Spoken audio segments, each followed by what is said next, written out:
दोस्तों नमस्कार, सभी का स्वागत है प्रवचन डिजिटल पर। जैसे कि आपसे हमने वादा किया था कि हम शाम को लाइव आएंगे, जो यूके ट्रिपल एससी के जो अध्यक्ष हैं राजू जी, उनके साथ में आएंगे, क्योंकि बहुत सारे डाउट हैं।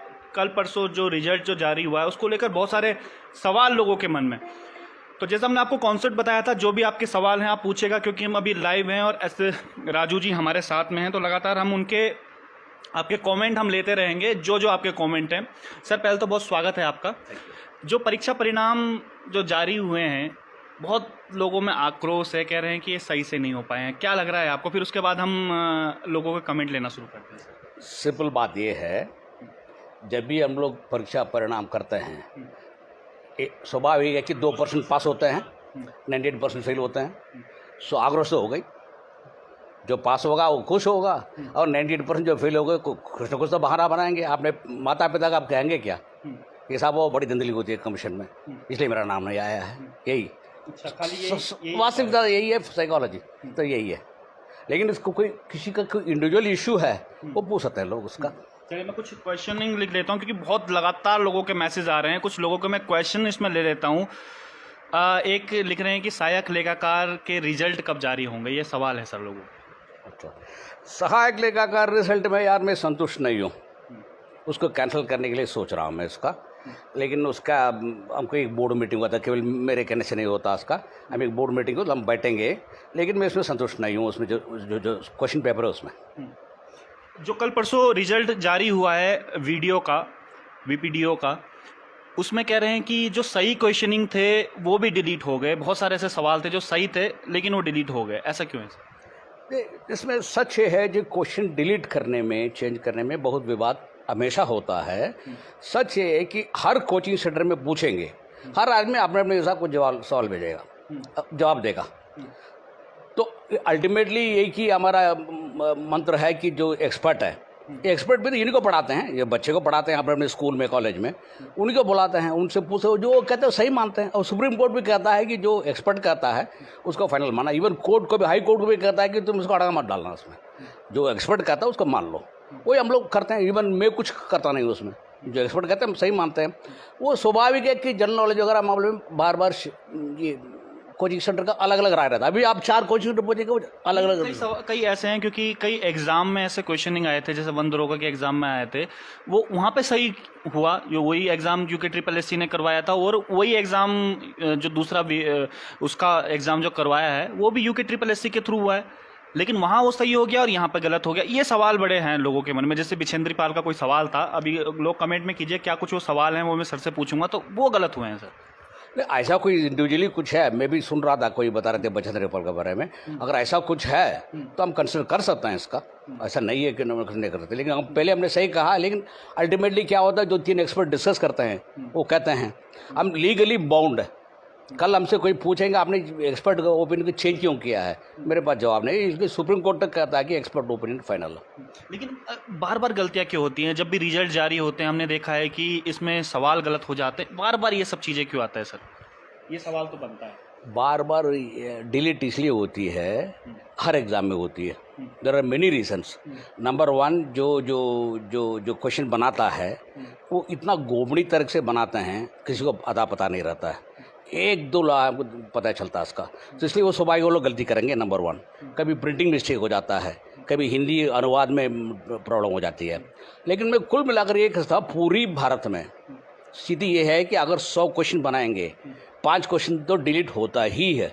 और हमारे कमीशन में तो केवल 3 ही क्वेश्चन डिलीट होता है। हमारा परसेंटेज जो 3% आउट ऑफ 100, इसका मतलब हमारा तो बेटर है।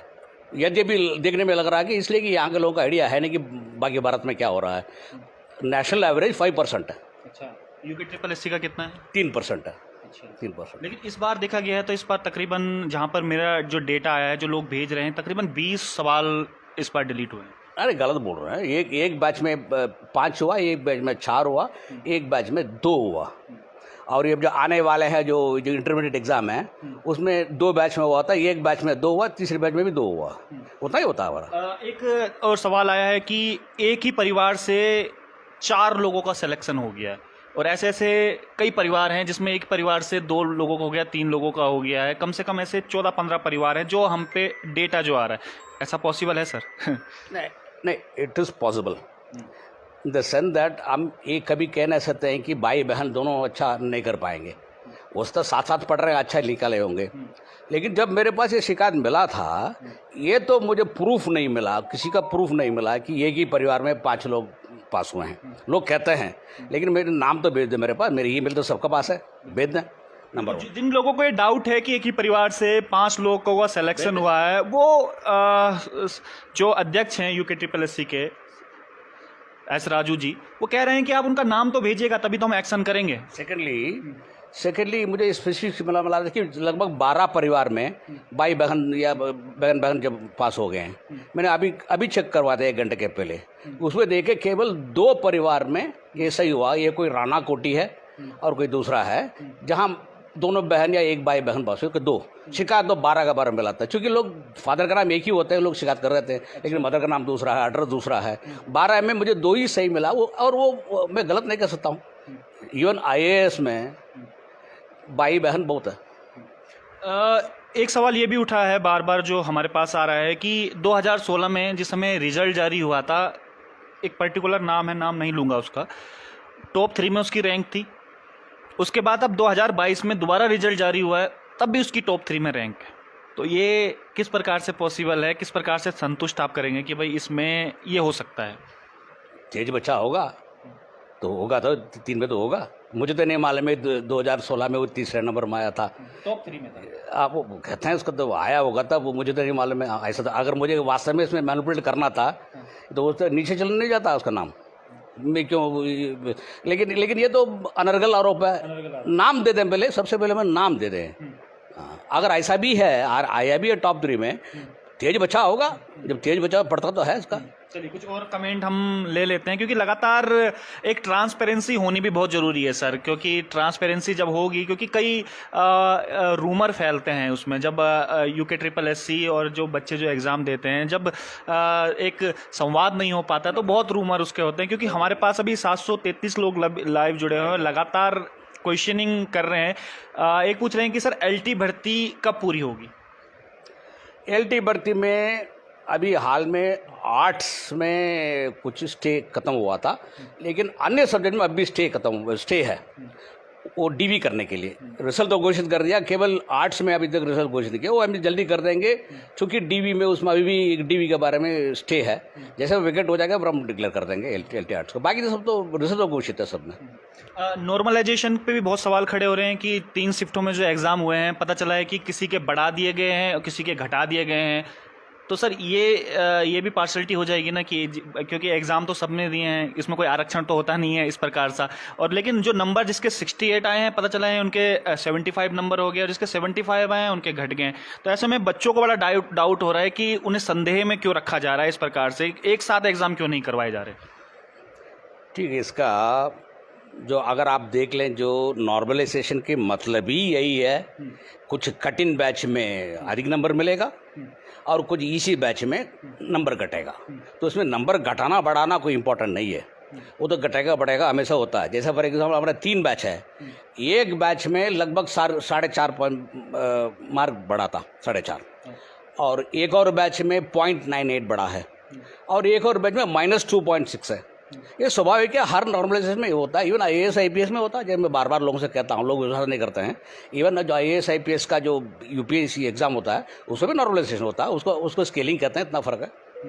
नॉर्मलाइजेशन सब में होता है। तो एक ऐसा नहीं हो सकता कि सर एक साथ जो, क्योंकि एक शिफ्ट में सबके एग्जाम कराए जाएं, तो वो एक शिफ्ट में क्यों नहीं हो पाते हैं? क्योंकि लोक सेवा आयोग तो करवाता है एक शिफ्ट में एग्जाम, अभी जो करवाया था 2.5 लाख बच्चों के आसपास। देर आर 2 थिंग्स वन है दैट, जहाँ तक लोक सेवा आयोग का बात है, मैं किसी के ऊपर आरोप नहीं लगाना चाहता हूँ, तो ठीक नहीं रहेगा उसका।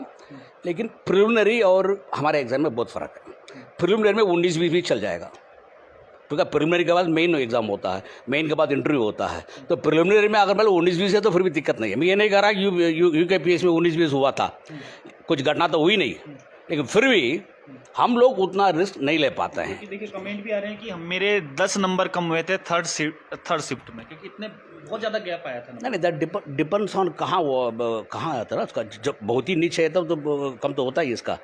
10 नंबर तक कम होने के लिए संभावना नहीं है इसका। -2.6 था, अच्छा ये बहुत ही नीचे होगा, बोलिए वो 30-35 ऐसा कुछ होगा, वहाँ तक कम होता ही है इसका। अच्छा और जहाँ तक कि लोगों का मांग ये है कि एक ही बैच में किया जाए, हाँ एक ही बैच मैं इस बात के पूर्ण सहमत हूँ कि हम एक ही बैच में करने के लिए कोशिश करना चाहिए। लेकिन प्रॉब्लम हमारा ये होता है कि हमारा क्वेश्चन पेपर जो अभी तक आप देखें कि लाइक हम ऐसे सेंटर चुनते हैं जहाँ मान लीजिए क्वेश्चन पेपर लीक नहीं होता हो या जैमर रखता हो। कभी कभी जैमर मिलने में बड़ी दिक्कत हो जाती है। यूके एसएससी हर एग्ज़ाम में जैमर रखता है, अन्य बॉडीज़ में ये नहीं है, ठीक है। तो इसलिए हमको बहुत केयरफुली रखना पड़ता है। फिर भी हम लोग कोशिश कर रहे हैं कि अगले एग्ज़ाम जो भी करेंगे फॉरेस्ट गार्ड का, उसमें जितना मैक्सिमम सेंटर ले लें उसको ले लें इसको, और लेकिन जैमर के साथ, बिना जैमर में अलाउ नहीं करूँगा। लेकिन आप ये भी सोच लीजिए कि अभी तक पिछली 5 साल में हमारे कमिश्नर रिकॉर्ड रहा, एक भी क्वेश्चन पेपर लीक नहीं हुआ।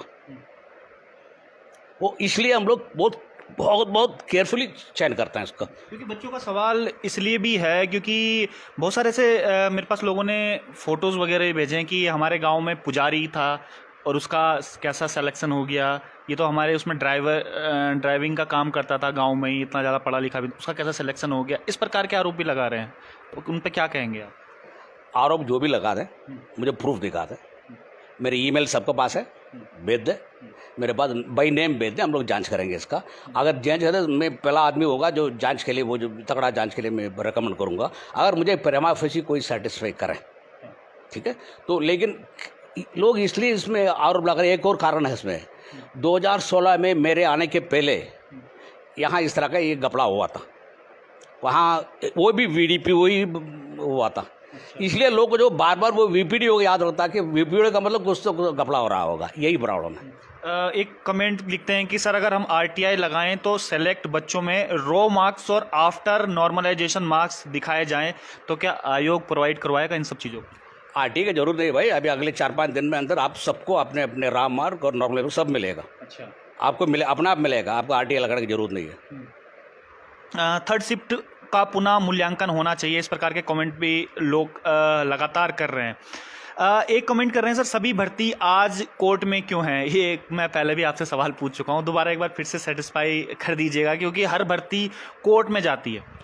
देखो हर बंदी कोर्ट में तो जाएगा, क्योंकि जो बॉर्डर में है, जिसका 0.5 में छूट गया, 0.1 में छूट गया, 1 मार्क में 2 मार्क छूट गया, वो तो किसी बहाना जाता है कि कोर्ट में जाएगा, इधर जाएगा उधर जाएगा, है ना।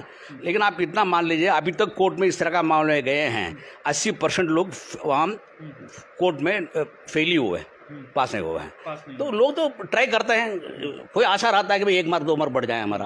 या फिर जिन का डाउट है वो जल्दी लगातार आप कमेंट कीजिएगा, लेकिन सही कमेंट कीजिएगा, अनगढ़ कमेंट मत कीजिएगा। जो आपको सवाल सर से पूछने हैं, लगातार अभी तकरीबन 1000 लोग के आसपास हमें लाइव में देख रहे हैं। सर लोग लगातार ये सवाल भी पूछ रहे हैं कि जो बाकी बची हुई जो बैकलॉग जिनका रिजल्ट आना है वो कब तक उनका रिजल्ट आ जाएगा? जैसे जो बाकी जो एग्ज़ाम के जिनके रिजल्ट आने हैं। अभी मेरे पास ये कि मेरा एक मेजर एग्ज़ाम है, वो इंटरमीडिएट एग्ज़ाम है, जो जिसमें लगभग 740 लोगों का है। वो मेरे ख्याल में अगले 15 दिन में उसको निकाल देंगे। और उसमें ये भी कह सकते हैं कि चिंता मत करिएगा, उसमें केवल 2-2 क्वेश्चन डिलीट हुआ है हर बैच में, तो उसमें भी लेकिन नॉर्मलाइजेशन तो होगा उसमें भी। इसके अलावा बहुत सारा वेटिंग लिस्ट है। ये वेटिंग जैसे मतलब फॉरेस्ट गार्ड का है और इस तरह का वेटिंग लिस्ट है, वो हम अप्रैल 30 तक में निकाल दूंगा उसको। अप्रैल 30 तक में निकाल देंगे। ये सवाल ये भी पूछ रहे हैं कि पटवारी की शारीरिक परीक्षा को पेपर 1 साल बाद ऐसा क्यों है? मतलब शारीरिक परीक्षा का पेपर 1 साल बाद क्यों होता है? ये भी सवाल पूछ रहे हैं। अच्छा, ये लोग तो ये जानते हैं कि फिजिकल एग्ज़ाम करने में यूकेएसएससी को थोड़ा लेट लतीफ़ी हो गई थी, इसलिए हम लोग ने शासन को एक प्रस्ताव लगभग 1 साल के पहले भेज दिया था, यार पहले हम रिटर्न करेंगे, बाद में जो पास होते उसमें हम फिजिकल के जैसे फॉरेस्ट गार्ड में किया गया था। लेकिन अभी तक शासन से 1.5 साल से पड़ा हुआ है, इसीलिए हम लोग वेट कर रहे हैं। हम बताने की स्थिति में नहीं है कि पहले फिजिकल करेंगे या बाद में फिजिकल करेंगे। अच्छा, तो लेकिन बच्चे तो बड़े परेशान हो रहे हैं, 1-1 साल का बड़ा लंबा समय नहीं हो जाएगा? करेंगे अगर शासन में 1.5 साल पेंडिंग है, क्योंकि शासन में एक नियमावली होता है, नियमावली में लिखा है पहले फिजिकल करो बाद में ये करो। लेकिन हम लोग सोच रहे थे पहले हम रिटर्न कर देंगे तो पैसा भी बच जाएगा और जल्दी भी हो जाएगा। सो जल्दी होने के चक्कर में हम कर रहे हैं इसका।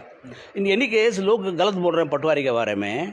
मैं पर्सनली ये चाह रहा हूँ कि ये जो कांस्टेबल है और एसआई है, इन दोनों के एग्ज़ाम निकल जाएं इसके बाद पटवारी रखना बेटर होगा, बिकॉज जो ऐसे में निकल जाए, जो कांस्टेबल निकल जाए, इसके बाद जो पटवारी में करा।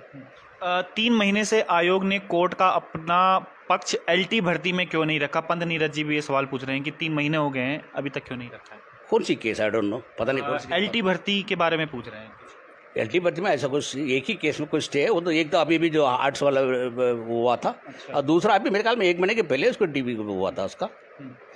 सर एक सवाल ये आया रविंद्र सिंह नेगी का, ये पूछ रहे हैं कि सर उत्तराखंड में कौन सी बुक मान्य है, कृपया मानक पुस्तक की डिटेल बताएं, कौन सी बुक मान्य है? क्योंकि बच्चे तो परेशान हो जाएंगे, अलग अलग कोचिंग में अलग अलग तरीके से अगर सवाल अलग अलग बताए जाएंगे, तो सही कौन सा है मान्य? देखिए, किसी भी कमीशन अपने किताब के बारे में कभी कहता नहीं है, ना मैं कहूँगा, केवल इतना ही कह सकता हूँ को जहाँ एनसीईआरटी है उसको तो हम लोग सही मानते हैं।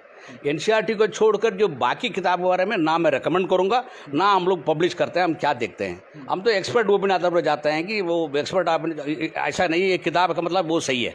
यहाँ हर किताब में अलग अलग दिया जाता है, कोई प्रॉब्लम है। ठीक है। पुलिस की भर्ती के लिए भी पूछ रहे हैं कि कब तक हो जाएगी? कांस्टेबल भर्ती का फिजिकल कब होगा, कुछ ये भी पूछ रहे हैं।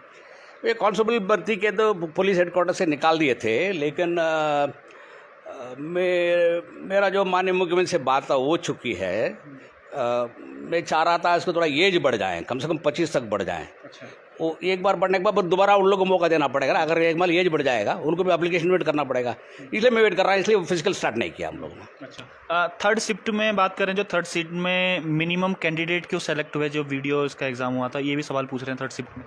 दैट आई विल चेक, वास्तव में सही है गलत है, that I find out and give a reply through संवाद मैं करूँगा जरूर। जिनको डाउट है, सर ने अपना ईमेल आईडी बताया है कि ईमेल आईडी पे आप पूछिएगा अगर आपको लगता है कि इस प्रकार से ये होना चाहिए, आपके पास कुछ इस प्रकार से सबूत वगैरह हैं जो आप जो बार बार इल्ज़ाम जो लगा देते हैं, सबूत दे दें तो उसके आधार पर फिर कार्रवाई की जाएगी। सर अपना ईमेल आईडी वगैरह बता दीजिएगा ताकि और आसानी हो जाए हमारे थ्रू। करीबन 1200 लोग तकरीबन हमें देख रहे हैं। अच्छा, मेरा कॉन्फिडेंशियल ईमेल है जो केवल मैं ही खोलता हूँ, उसका नाम सिंपल है, चेयरमैन पब्लिक UKSSC नहीं, चेयरमैन UKSSC पब्लिक, वो हम डिस्क्रिप्शन में भी डाल देंगे @gmail.com। तो उसमें भेज दीजिएगा, जो सच है मैं आपको बता दूंगा इसका।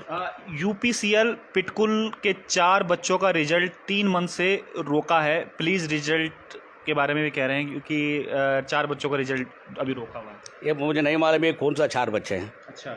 लेकिन कुछ बच्चे को हमने भेजा था, वहाँ मना करके वापस करते हैं, उस तरह इसके बात रहेगा। अगर नाम पता तो मैं देख सकता हूँ। आप ईमेल कर दीजिएगा, ईमेल करते हैं, ईमेल आईडी आपको सर ने प्रोवाइड करवा दी है।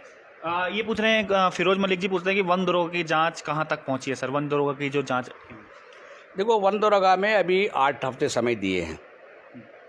जरूर गलती तो हुआ कमीशन में, उसमें मैं जब हम गलती करते हैं, मैं बोल भी देता हूँ उसको, हम किसी को छुपाते नहीं है। इसको गलती हुई है, इसलिए गलती हुई है कि जो आउट ऑफ सिलेबस क्वेश्चन पूछ लिया गया है। हम एक्सपर्ट ओपिनियन ले रहे हैं कि इसमें और आउट ऑफ सिलेबस क्वेश्चन है, क्या निरस्त करना चाहिए या किसी और तरीका है उसको सॉल्व करने के लिए, या विदाउट डिलीशन मार्क दे दें सबको, या स्केलिंग कर दें, ये मैं सोच रहा हूँ मैं इसको। सर एक सवाल भी लिख रहे हैं लोग, अनिल बिष्ट जी लिखते हैं कि एनसीईआरटी में बिछेंद्री पाल सही है, आयोग ने उसे डिलीट कर दिया। एक बिछेंद्री पाल का बड़ा सवाल आ रहा है, उसको आप जरूर चेक करवाइएगा। बिछेंद्री पाल वाला जो सवाल है उस पर जरूर ऑफर बता नहीं पाऊंगा इसका, ऑफर में बता नहीं पाऊंगा, मैं चेक कर लूंगा। मैं भी एक सुन रहा था किसी वीडियो में, कई ऐसे सवाल हैं जो डिलीट हो गए और बिल्कुल एनसीईआरटी में उसमें ठीक है, उसमें वो सवाल। अनिल उनियाल जी लिखते हैं कि एलटी भर्ती में हिंदी और ऑफिशियल के केस में आयोग अपना पक्ष क्यों नहीं रख रहा है कोर्ट में? एलटी भर्ती की जो बात कर रहे हैं, हिंदी, हाँ, हिंदी और फिजिकल के केस में आयोग अपना पक्ष क्यों नहीं रख रहा? एक ही क्वेश्चन है इसका। पक्ष तो रख रहा है कल, जब कोर्ट में विलम्ब होता है, मेरे ऊपर दोष मत दे दीजिएगा इसका। हम कोर्ट में जाकर पकड़ के थोड़ी करवाएंगे अब आप जज साहब को। जज साहब जब समय देंगे उस समय बता देंगे आप उसको।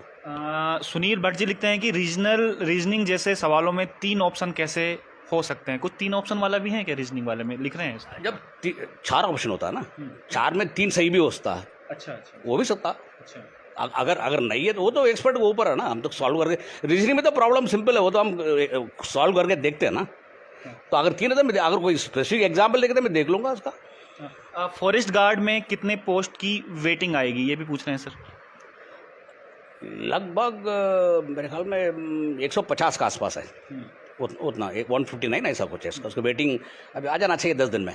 ठीक है, मैं और सवाल भी लेता हूँ। लगातार आप सवाल पूछेगा, पर जायज़ सवाल पूछेगा जो सर से आपको सवाल पूछने हैं। वरुण शर्मा जी लिखते हैं कि इसमें पहला सवाल पहले 2016 में पेपर रद्द हुआ है, उसमें टॉप 3 वाला लड़का, हाँ ये मैंने पूछ चुका हूँ, जो आप बात बता रहे हैं टॉप 3 वाला, जो पहले 2016 में भी जिसका सिलेक्शन हुआ है और 2022 में भी सिलेक्शन हुआ है, तो उनके बारे में बताइएगा, डिटेल क्या है, सर को उसकी जांच करवाएंगे। सवाल मैं पूछ चुका हूं। अखिल चौहान जी लिखते हैं कि एनएच वाले क्वेश्चन में क्वेश्चन डिलीट क्यों हुआ, उसको एनएच वाले क्वेश्चन, सर मैं आपको जो डिटेल है वो भी इंडिविजुअल क्वेश्चन के बारे में मुझसे पूछना नहीं चाहिए, बिकॉज ऐसे से दैट मुझे भी नहीं मालूम है। जो एक्सपर्ट कहते हैं वही हम लोग मान लेते हैं, और फिर भी डाउट है तो मुझे ईमेल में भेज दे। हाँ, कुछ लोग लिखते हैं कि सर क्या हम ये आश्वस्त हुए कि आगे के पेपर एक शिफ्ट में होंगे, क्योंकि 3 शिफ्ट में करके इसमें बच्चों को बड़ा डाउट इसमें होता है और संशय इसमें उत्पन्न होता है।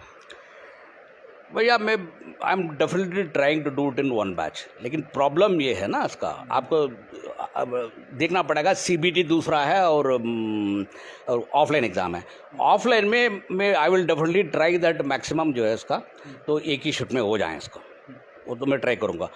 लेकिन आप ये लॉजिक मत दे दीजिए कि अगर यूके पीएचडी 2 लाख कर सकता है। मैं तो आपको पहले बता दिया है कि हमारे एग्ज़ाम जो है बहुत ही हम लोग समझ सोच के सेंटर रखते हैं, तो इसलिए मैं 100% वादा नहीं करूँगा। लेकिन जब when it comes to online exam, किसी भी बैच 7,000 के ऊपर ही होता है, हमारा कंप्यूटर ही 7,000 है। तो अगर हम लोग ऑनलाइन एग्ज़ाम करना है फिर तो हमको शिफ्ट में करना ही पड़ेगा। ठीक है।